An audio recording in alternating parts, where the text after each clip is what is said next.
Parkinson's disease అంటే మన తెలుగులో కామన్గా కంపవాతము లేదా వణుకుడు జబ్బు అంటామండి. మనిషి నిదానం అయిపోవటం, కండరాలు బిగుతైపోవటం, చేతులు కాళ్ళు వణకడము, నడుస్తుంటే తూలినట్టు ఉండటం అనే బేసిక్ 4 ఫీచర్స్ అనేవి కామన్ గా ఉంటాయండి. ఏ ఫేజ్ లో ఎటువంటి ట్రీట్మెంట్ తీసుకోవాలి అనే డౌట్స్ అనేవి ఉంటాయండి. మనం పార్కిన్సన్స్ డిసీజ్ చూస్తే బేసికల్ గా pre symptomatic phase, symptomatic phase, advanced Parkinson's disease అనే 3 ఫేజుల్లో ఈ జబ్బు రన్ అవుతుందండి. సో ప్రీ సిమ్టమాటిక్ ఫేజ్ అంటే జబ్బు మొదలవుతుంది కానీ పేషెంట్స్ కి పెద్దగా సిమ్టమ్స్ అంటే వాళ్ళ వర్క్ ప్యాటర్న్లో కానీ పెద్దగా ఆల్టరేషన్ ఉండదు. వీళ్ళు కొంచెం లైఫ్ స్టైల్లో కొంచెం మార్పులు, ఎక్సర్సైజ్, వాకింగ్ చేసుకోవడం, ఫుడ్ హ్యాబిట్స్ కొంచెం మార్చుకోవడం ద్వారా వాళ్ళ జబ్బుని కంట్రోల్లో పెట్టుకోవచ్చు అండి. కొంచెం డిసీజ్ ప్రోగ్రెస్ అయ్యాక సెకండ్ ఫేజ్ అండి సిమ్టమాటిక్ ఫేజ్.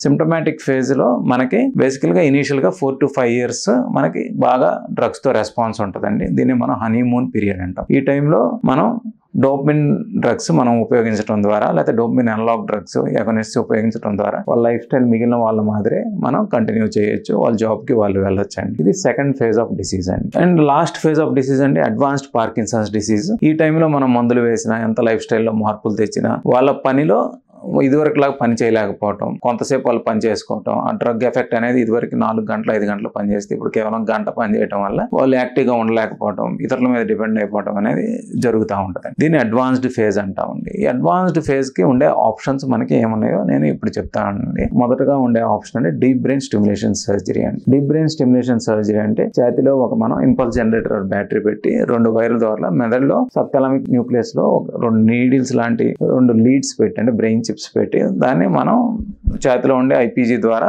మెదడులో తరంగాలను కంట్రోల్ చేసి వాళ్ళ జబ్బుని కంట్రోల్ చేయడం ద్వారా ఇదివరకట్లాగా వాళ్ళ పని చేసుకునేటట్టు మనం చూడొచ్చండి. రెండో ఆప్షన్ అండి, ఎవరైతే మనకి డీప్ బ్రెయిన్ స్టిమ్యులేషన్ మీద పెద్దగా రెస్పాన్స్ ఉండదని మనం అనుకుంటామో, లేకపోతే ఇతర రుగ్మతల వల్ల అంటే కార్డియాక్ డిసీజ్ కానీ, అడ్వాన్స్డ్ గా ఉండే ఊపిరితిత్తుల జబ్బుల వల్ల కానీ, సిస్టమిక్ డిజార్డర్స్ ఎక్కువగా ఉండే వాళ్ళకి మనకి ఇంకో ఉండే ఆప్షన్ అండి డోపమిన్ అనలాగ్ ఇంజెక్షన్స్. ఈ డోపమిన్ అనలాగ్ ఇంజెక్షన్ ఏంటంటే మనకి ఇన్సులిన్ ఇంజెక్షన్స్ మనం చూసే ఉంటాం. ఇన్సులిన్ ఎక్కువగా అవసరమైన వాళ్ళు పంపు పెట్టేసుకుంటారు. ఆ పంపు వాళ్ళకి అవసరమైనంత ఇన్సులిన్ అనేది ఇస్తూ ఉంటుంది కంటిన్యూస్ గా, సో దట్ వాళ్ళ షుగర్స్ కంట్రోల్లో ఉంటాయి. సిమిలర్లీ వాళ్ళ డోపమిన్ రిక్వైర్మెంట్ బట్టి అంటే మనం టెస్ట్ డోస్ ఇచ్చి వాళ్ళ డోపమిన్ రిక్వైర్మెంట్ ఎంత ఉందో చూసుకొని డోపమిన్ అనలాగ్ ఇంజెక్షన్ మనం ఇవ్వటం ద్వారా morning around active time 10 to 6 అనుకోండి, ఆ టైంలో వాళ్ళు యాక్టివ్ గా ఉండేటట్టు మనం ఆ ఇంజెక్షన్ కంటిన్యూస్ పంప్ ద్వారా ఇవ్వచ్చు. ఆ టైంలో వాళ్ళు డిపెండెన్సీ లేకుండా వాళ్ళ జాబ్ కానీ వాళ్ళ పని కానీ చేసుకోగలుగుతారు. ఇంకా ఫైనల్ ఆప్షన్ అండి, థర్డ్ ఆప్షన్ మనకి ఎక్కువగా వణుకుడు ఉండే వాళ్ళకి, అంటే ఎంత మందులు వేసినా ఏం చేసినా తగ్గకుండా వణుకుడు ఉండే వాళ్ళకి మనం ఈ వణుకుడు బ్లాక్ చేయండి. సపోజ్ రాయాలనుకోండి వణుకుడు అవుతూ ఉంటుంది. ఇటువంటి వాళ్ళకి మనం బాటిలినం ఇంజెక్షన్ ఇవ్వడం ద్వారా